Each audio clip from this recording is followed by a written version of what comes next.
Some women are mocked for being poor. Others are mocked for growing old. But the cruelest rooms in America still laugh at a woman who never carried a child home.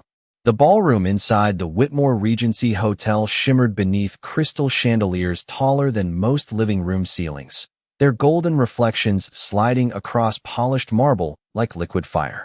Women in silk gowns drifted from table to table with champagne flutes balanced carefully between manicured fingers, while a jazz trio played softly near the 12-foot Christmas tree wrapped in white roses and silver ribbon. Everything about the night smelled expensive. Vanilla perfume, imported cigars, fresh orchids flown in from California that same morning. Naomi Carter stood near the back of the ballroom in a simple black dress that suddenly felt too quiet for a room this loud. She had almost declined the invitation when it arrived 3 weeks earlier in thick cream-colored paper embossed with gold lettering. Vanessa Brooks' Baby Celebration Gala, hosted by Ethan and Vanessa Brooks. She should have thrown it away. Instead, she came.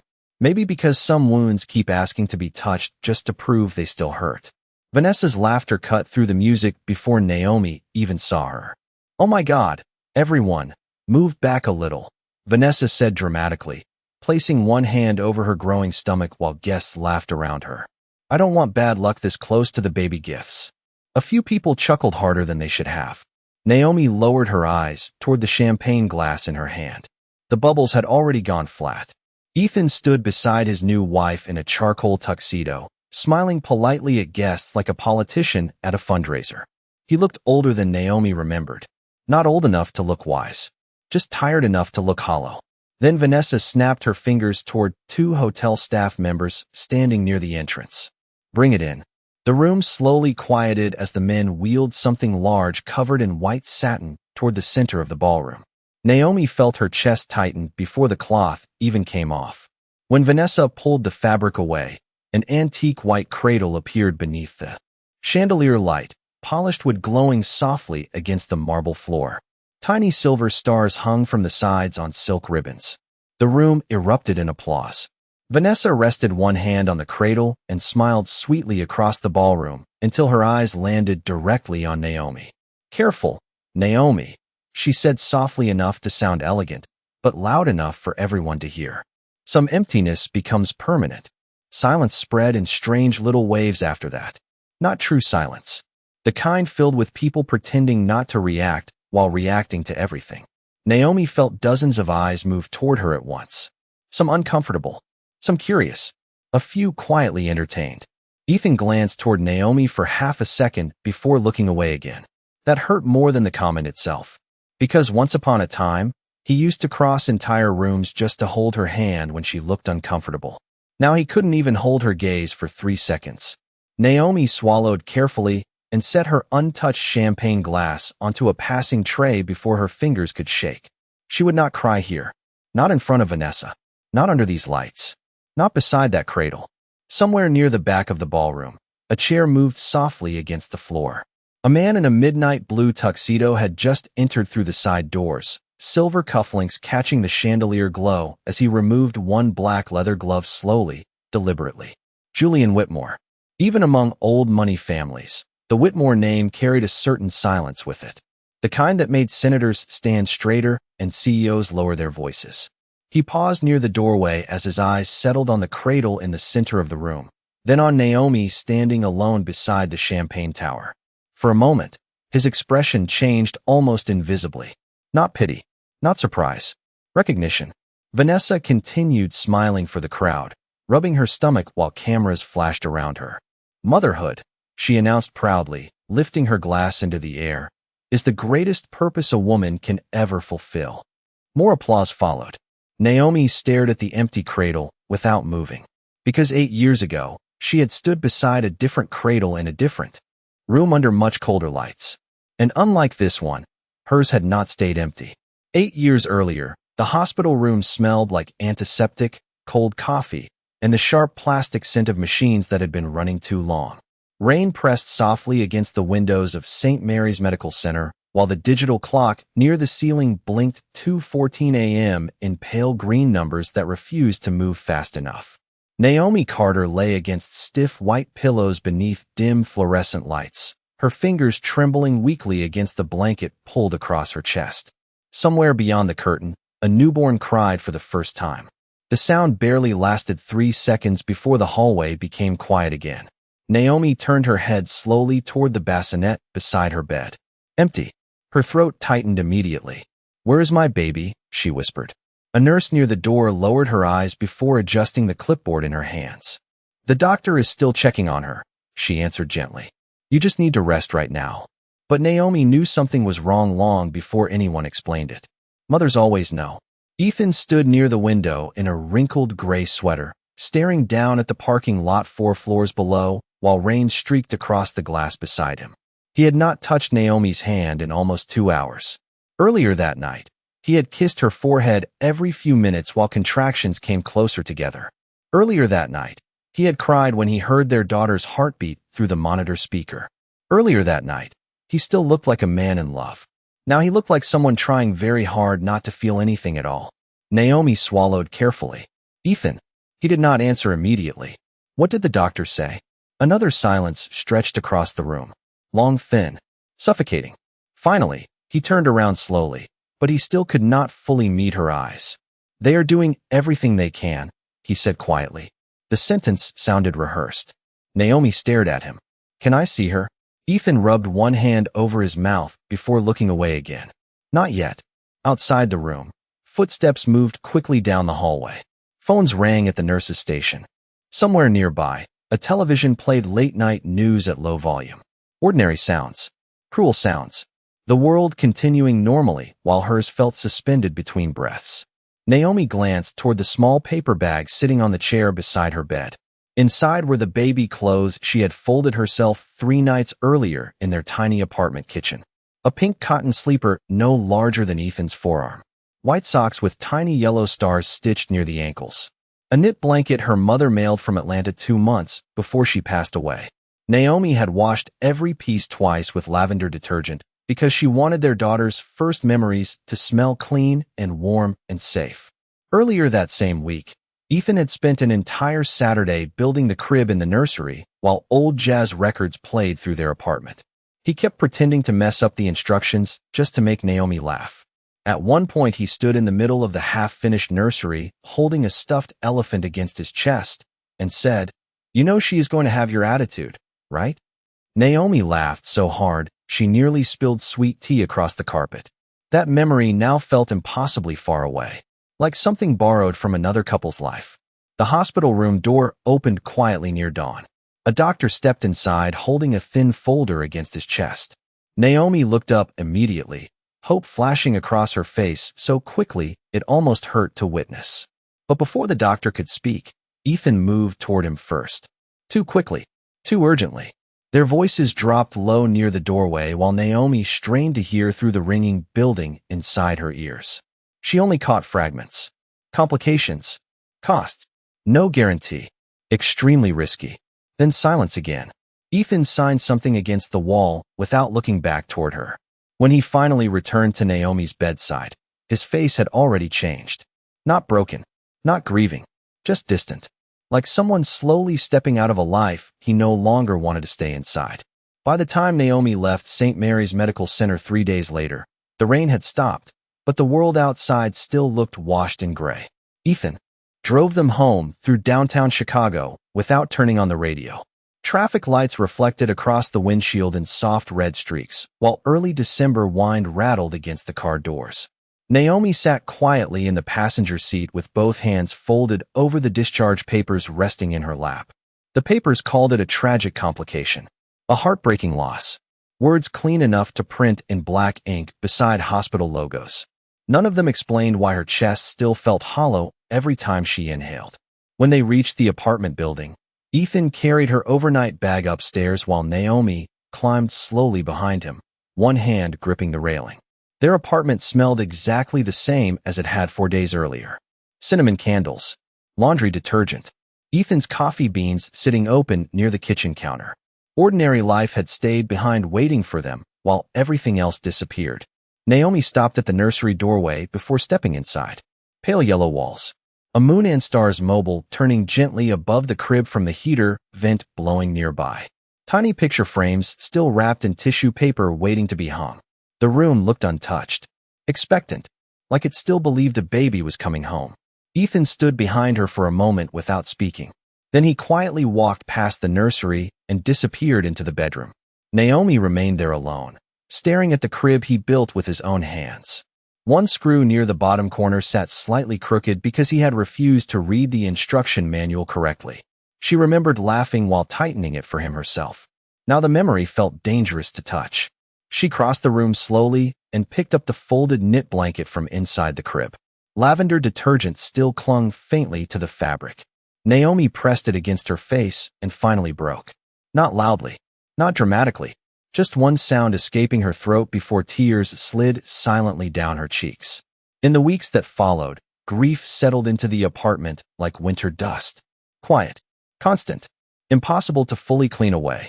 Friends stopped visiting after the casseroles and sympathy flowers disappeared. Phone calls became shorter. Invitations stopped altogether. Ethan buried himself inside work at the law firm downtown, leaving before sunrise most mornings and returning long after Naomi had fallen asleep on the couch beneath the television glow. Sometimes she woke near midnight and found him sitting alone at the kitchen table, staring into nothing with unopened mail scattered around him. Medical bills, insurance notices, final hospital statements.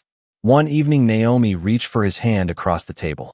Ethan hesitated before letting her hold it. That hesitation lasted less than 2 seconds, but Naomi felt it like a crack spreading through glass. "We will be okay," she whispered softly. Ethan nodded without looking at her. Yeah, but he no longer sounded certain. Months passed. Spring arrived slowly across the city, melting snowbanks into dirty water along the sidewalks while Naomi tried learning how to exist inside a body that no longer felt trustworthy. Some mornings, she stood frozen in grocery store aisles staring at mothers lifting toddlers into shopping carts. Other days, she avoided parks completely because the sound of children laughing felt sharp enough to bruise her from the inside. Ethan became kinder in public and colder in private. The kind of man who still opened doors for her while emotionally standing 1,000 miles away. One night, Naomi walked into the nursery and found him sitting alone beside the crib in complete darkness. The moonlight from the apartment window cut across his face in pale silver lines. For one hopeful second, Naomi thought he was grieving with her again. But then Ethan quietly said, "Maybe this apartment is too painful now." Naomi looked around the room slowly. This was her room. Ethan stood immediately, grabbing his suit jacket from the chair. There was never really a her, Naomi. The sentence landed harder than shouting ever could. He left for work 10 minutes later, and that night, he did not come home until after 2 in the morning. Naomi sat alone inside the nursery until sunrise, one hand resting against the empty crib while the little moon and stars mobile continued turning slowly overhead like time refusing to stop. The divorce papers arrived on a Thursday morning in a thick, white envelope Naomi almost mistook for another medical bill. At the time, she was sitting alone at the kitchen counter wearing one of Ethan's old college sweatshirts while cold coffee sat untouched beside her elbow. Outside their apartment window, summer sunlight spilled across the streets of Chicago as people hurried toward office buildings carrying iced drinks and grocery bags and ordinary lives. Naomi stared at the envelope for almost a full minute before opening it. Her hands did not even shake anymore. That was the frightening part. Grief had settled so deeply into her bones that even heartbreak now arrived quietly. Ethan was already gone when the papers came. He had been leaving earlier and earlier each week, speaking less, sleeping less, looking at her less. Sometimes Naomi would hear his phone buzzing after midnight, while he stood alone on the balcony, speaking in low voices she could not fully make out through the glass door. At first she thought he was overwhelmed by work. Then she realized exhausted people still try to come home emotionally. Ethan had already left long before he packed his suitcase. The final conversation happened 3 nights later beneath the pale yellow kitchen light that used to make the apartment feel warm. Naomi remembered every detail with painful clarity. The sound of the refrigerator humming. The smell of rain drifting through the cracked balcony door. Ethan loosening his tie without looking at her while the unsigned divorce papers sat between them on the table like a third person waiting patiently to be acknowledged. "I cannot keep living inside this sadness," he finally said. Naomi looked at him carefully. Our sadness. Ethan exhaled sharply. Naomi, everything changed after the hospital. Her throat tightened. Everything changed for me too. He rubbed one hand over his face before speaking again, slower this time. You stopped living. Naomi almost laughed at the cruelty of that sentence. She had spent months trying to survive while he slowly disappeared beside her. She had gone to therapy appointments alone, sat through grief counseling alone, packed away baby clothes alone, buried dreams alone.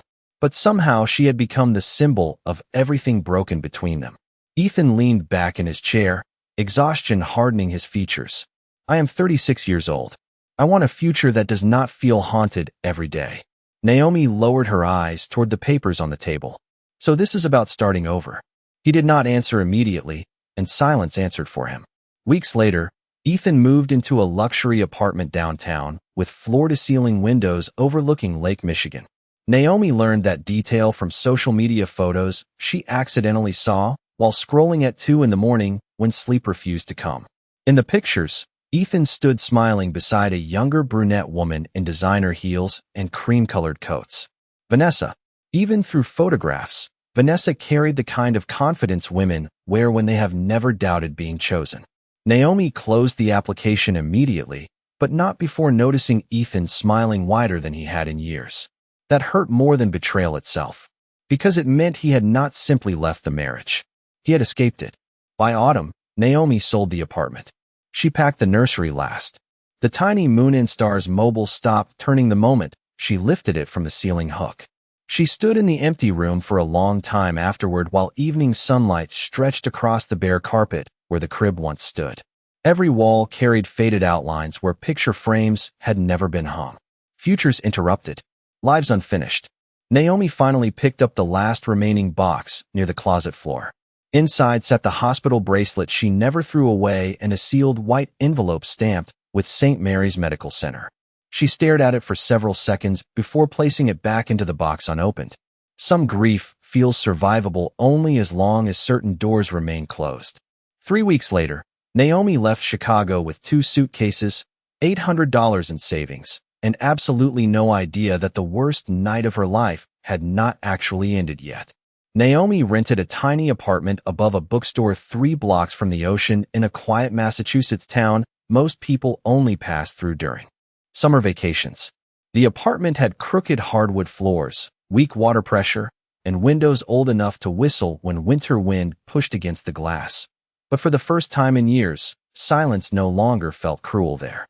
It felt gentle. Mornings in Fairhaven arrived slowly.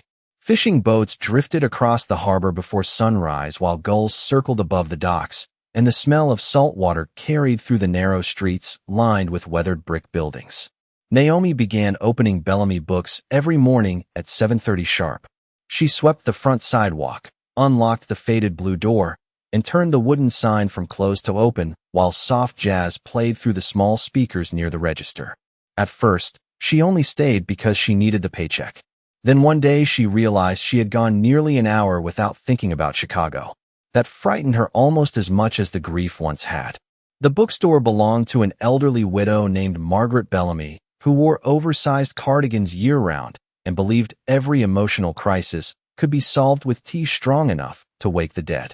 Margaret never asked Naomi uncomfortable questions. She never said things like, "Everything happens for a reason," or "You are still young enough to try again." Instead, she simply handed Naomi stacks of books to organize and let healing happen quietly between shelves filled with paper and dust and stories about other people surviving impossible things. Months passed. Naomi stopped checking Ethan's social media. She stopped rereading old text messages before bed. She even stopped carrying the hospital bracelet inside her purse. Some wounds do not disappear. They simply loosen their grip enough for breathing to become possible again. One rainy Thursday afternoon near the beginning of October, the front bell above the bookstore door chimed softly as a tall man stepped inside, wearing a charcoal wool coat darkened by rain. Naomi barely looked up at first. Tourists wandered into the bookstore constantly once summer ended, searching for postcards or coffee table novels they never actually read. But something about this man changed the atmosphere immediately. Quietly. The way expensive watches do not need logos because quality announces itself without asking permission. He removed black leather gloves carefully before glancing around the shop, his silver hair damp near the collar of his coat. "You are still open during storms?" he asked. His voice carried the calm confidence of someone accustomed to being listened to. Naomi gave a small nod from behind the register. "People still read during storms." A faint smile touched the corner of his mouth. "Good answer." He wandered slowly through the aisles for nearly 20 minutes before stopping near the children's section in the back corner of the store. Naomi noticed him standing there longer than most customers ever did. His fingers moved across book spines thoughtfully until he finally selected a worn hardcover copy of Goodnight Moon. The sight tightened something unexpectedly inside her chest. The man brought the book to the counter along with a second novel wrapped in dark green cloth binding. Naomi scanned them quietly. "Gift receipt?" she asked automatically.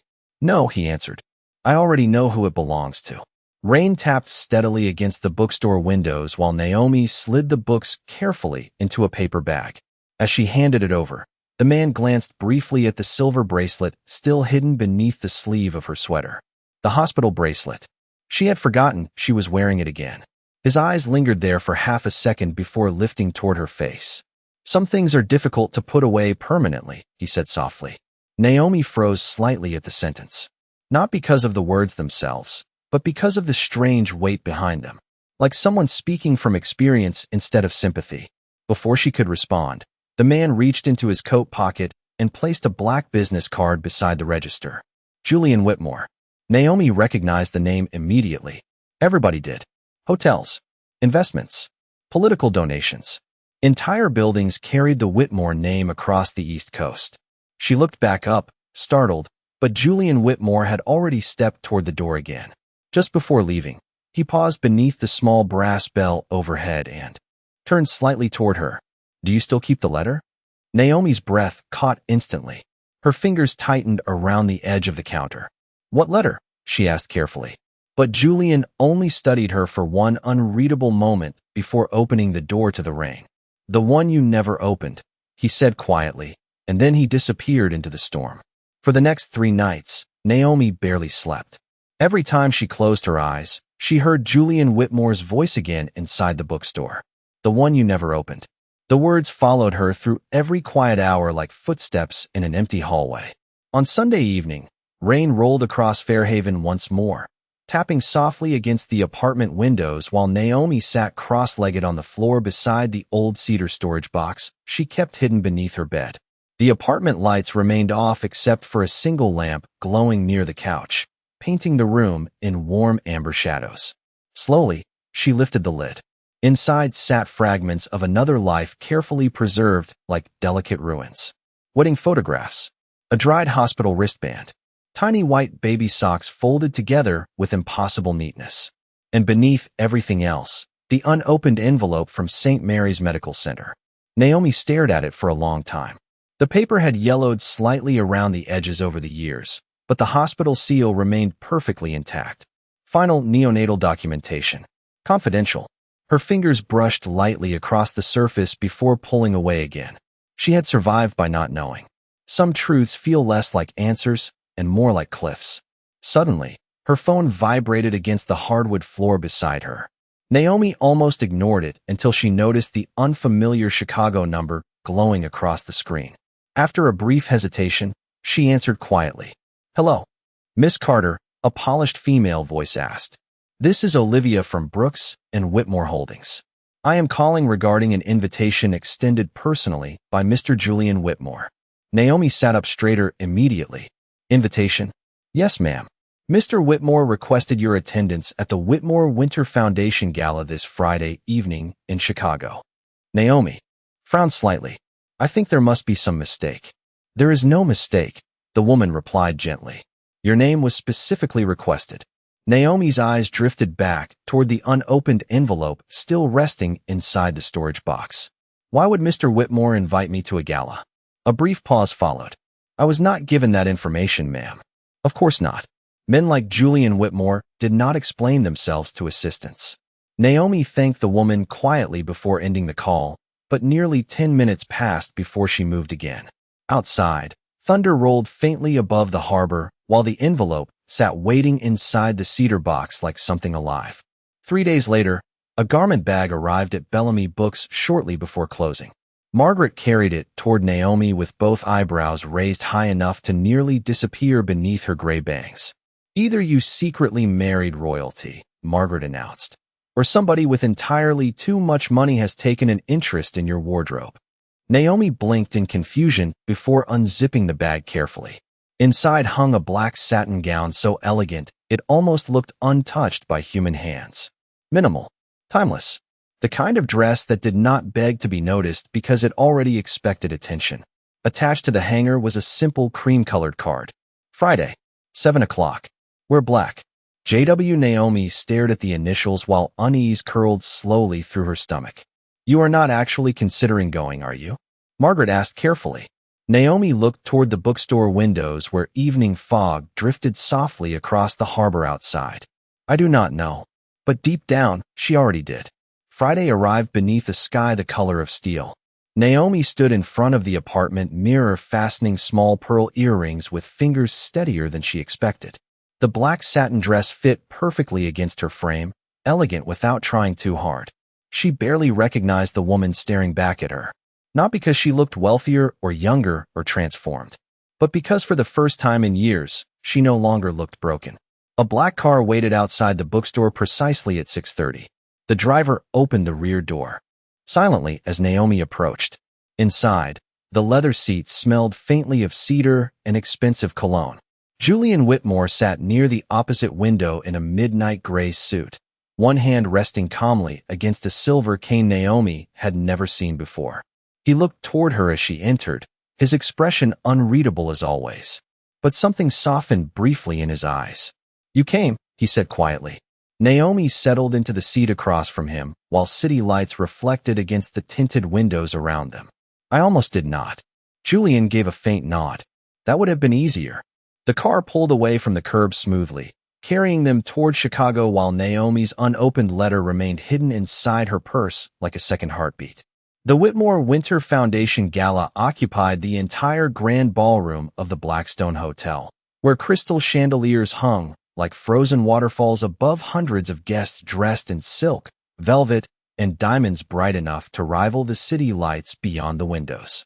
Waiters moved silently through the crowd carrying silver trays filled with champagne, while a string quartet played near the marble staircase wrapped in white roses and winter ivy. Naomi stepped inside beside Julian Whitmore and immediately felt every conversation around them hesitate for half a second. Not because she looked out of place, because she did not. The black satin gown moved elegantly against her skin as she walked beneath the chandelier light, calm and composed in a way she never would have believed possible years earlier. Julian offered his arm without a word, and Naomi accepted it quietly while camera flashes sparked near the entrance. "People are staring," she murmured softly. Julian glanced toward the ballroom without concern. That is what people do when they sense a story they do not understand yet. Naomi almost smiled at that. Almost. Then she saw Ethan. He stood near the center of the ballroom, speaking with investors beside an enormous ice sculpture shaped like a crown. His tuxedo was perfectly tailored, his hair shorter than she remembered, silver beginning to touch faintly near his temples. Vanessa stood beside him in a white designer gown that wrapped elegantly around her pregnant figure while photographers circled nearby. She looked radiant in the polished, expensive way magazine covers teach women to become. Ethan noticed Naomi first. The color drained subtly from his face before he masked it with practiced composure. But Vanessa turned seconds later and smiled immediately. Not warmly. Triumphant. She approached with slow confidence, champagne glass balanced delicately between manicured fingers. "Well," Vanessa said brightly, her eyes moving over Naomi's dress. "This is unexpected." Naomi held her gaze calmly. "Good evening, Vanessa." Vanessa's attention shifted toward Julian standing beside her. "Mr. Whitmore," she purred politely. "I had no idea the two of you knew each other." "Neither did I," Julian answered smoothly. The sentence landed gently, but something beneath it made Vanessa blink. Ethan stepped forward then, forcing a careful smile toward Naomi. "You look well." Naomi studied him quietly for a moment.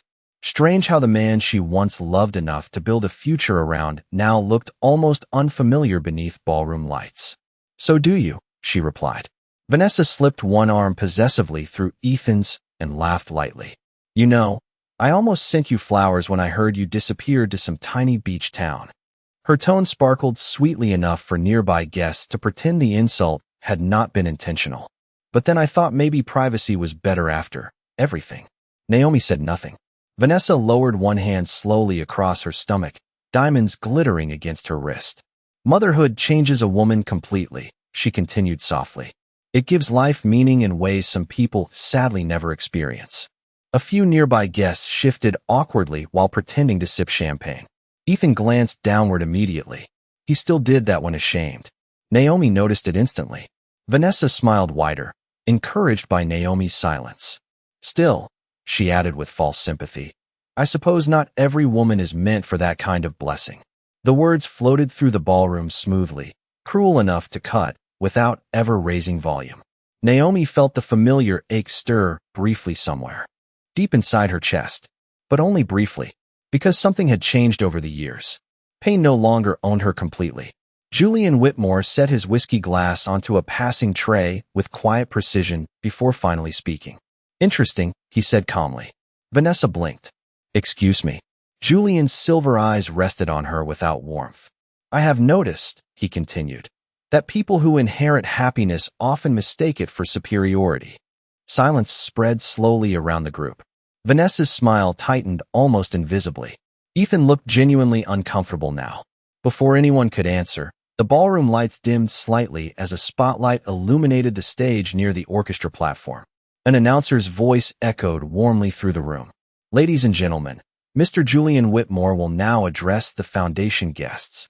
Soft applause followed immediately across the ballroom. Julian offered Naomi his arm once more. "Stay close," he said quietly. Naomi's fingers brushed against the unopened envelope hidden inside her purse as they walked toward the stage together. And for the first time since entering the ballroom, she realized Julian had not brought her there to survive humiliation. He had brought her there for something else entirely. The ballroom quieted almost immediately when Julian Whitmore stepped onto the stage. Conversations dissolved into whispers beneath the chandelier light, while crystal glasses settled softly against linen-covered tables. Naomi remained near the front beside the orchestra platform, her pulse steady in a way that surprised her. Ethan and Vanessa stood several yards away among investors and foundation donors, both watching Julian carefully now.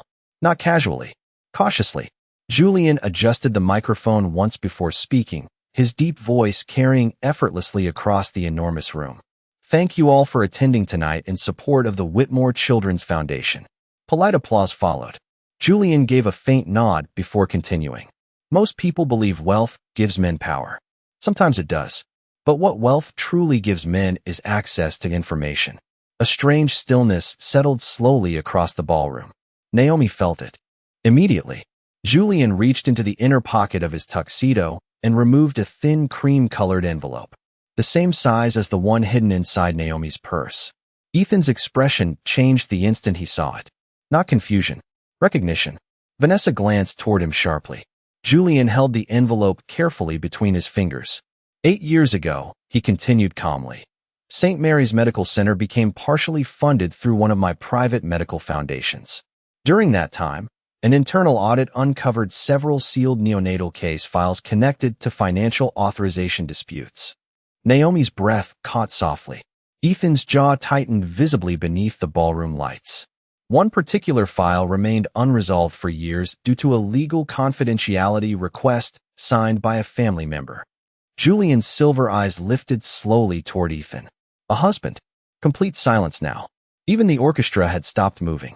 Naomi felt the room narrowing around her heartbeat, while Julian carefully unfolded the letter inside the envelope. "This document was addressed to Naomi Carter 8 years ago," he said, "but it was never delivered directly to her." Vanessa looked between Ethan and Julian, confusion beginning to fracture her polished composure. "What is this?" she whispered sharply toward Ethan. But Ethan did not answer. Julian began reading. At approximately 2:17 a.m., the newborn female patient experienced respiratory complications requiring immediate specialized intervention through neonatal transfer procedures available at Memorial Children's Hospital. Naomi's fingers tightened slowly around her purse. The ballroom remained frozen. Transport and emergency treatment authorization required financial consent due to insurance limitations not covering the procedure entirely. Julian paused briefly before reading the next line more quietly. Consent for transfer was declined by the legally authorized parent present at the time. Ethan lowered his eyes immediately. Naomi felt the air leave her lungs. Somewhere nearby, a champagne glass touched the floor softly and shattered against marble. Nobody moved. Julian continued reading while the silence grew. Unbearable. Medical staff advised the parent that successful intervention remained possible if emergency transfer approval was granted within the first hour. Naomi's vision blurred slightly beneath the ballroom lights. Her daughter had not died immediately. She had not simply slipped away beyond saving the way everyone told her. There had been time. There had been a choice. Julian folded the letter carefully before speaking again. The authorization refusal signature belonged to Ethan Brooks. A wave of shock moved visibly through the ballroom. Vanessa stepped backward slowly as though the floor itself had shifted beneath her heels. "Ethan," she whispered, "tell me that is not true." Ethan finally looked toward Naomi then, and for the first time in 8 years, she saw something crack completely inside him. Shame. Real shame. Not polished regret. Not embarrassment. Something uglier. Smaller. Human. "Naomi," he began weakly, but she barely heard him anymore. Her ears rang softly while every memory from that hospital room returned at once. Ethan signing papers near the doorway. The whispered conversation. The distance in his eyes before she even left the hospital bed. He had known. All these years, he had known their daughter might have survived. And he chose money, career, convenience. Julian's voice softened when he spoke again. The child lived for 3 hours and 11 minutes after birth. Naomi closed her eyes briefly as grief swept through her one final time. Not sharp anymore, just devastatingly clear. When she opened them again, Ethan stood motionless beneath the chandelier light, while the entire ballroom stared at him like a stranger they had suddenly begun seeing correctly. No one approached Ethan after that. Not immediately. The ballroom that once revolved around him now seemed to bend subtly away instead, as though shame carried its own gravity. Investors lowered their eyes. Conversations dissolved into nervous whispers behind raised champagne glasses. Vanessa stood frozen beside the ice sculpture, one hand resting protectively against her stomach, while disbelief slowly erased the polished confidence from her face. Naomi remained near the stage, without moving. The chandeliers above her still glowed gold against the marble floor. The orchestra still sat beneath white roses and winter ivy, but everything felt strangely distant now, like the room itself had stepped backward and left her alone with the truth. 3 hours and 11 minutes. Her daughter had lived long enough to be held, long enough to breathe, long enough for someone to save her. Naomi pressed her fingers gently against the unopened envelope inside her purse. All those years, she believed grief had simply chosen her at random. But grief had not destroyed her marriage. Cowardice had. Ethan finally stepped toward her through the silent crowd. He no longer looked polished beneath the ballroom lights. He looked tired, smaller somehow, like a man aging all at once inside his own regret. "Naomi," he said quietly, his voice rough. She looked at him calmly, really looked at him for the first time in years. Gone was the young husband building cribs on Saturday afternoons while jazz records played in tiny apartments. Gone was the man who once kissed her forehead during thunderstorms because she hated sleeping alone during heavy rain. Standing before her now was simply a stranger wearing Ethan Brooks' face. "I was scared," he whispered. Naomi said nothing. Ethan swallowed hard before continuing. "The doctors said the surgery might still fail. They said the bills would destroy us. I did not know what to do." Naomi's eyes never left his. "So you decided for both of us." Ethan's face tightened painfully. "I thought I was protecting our future." For the first time that night, something close to emotion flickered visibly across Naomi's expression. Not rage, not vengeance, just exhaustion. "You did not protect our future," she said softly. "You abandoned it." The words landed quietly between them, but Ethan lowered his head like they weighed more than shouting ever could. Behind him, Vanessa slowly removed the enormous diamond wedding ring from her finger. The gesture was small, elegant, final, She placed it into Ethan's palm without speaking. Then she turned and walked away beneath the chandeliers while cameras flashed wildly near the ballroom entrance. Ethan stared after her, stunned. But Naomi did not. She had spent too many years watching people leave. Julian Whitmore approached slowly then, silver cane tapping softly once against the marble floor before stopping beside her. He did not interrupt. He did not comfort her with empty phrases. He simply stood there quietly, allowing her dignity to remain her own. Naomi inhaled slowly and looked around the ballroom one final time. The cradle Vanessa displayed earlier still sat beneath the chandelier near the center of the room, white ribbons glowing softly beneath the lights.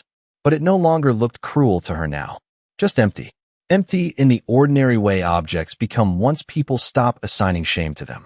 Naomi stepped past Ethan without another word. No dramatic farewell. No revenge speech.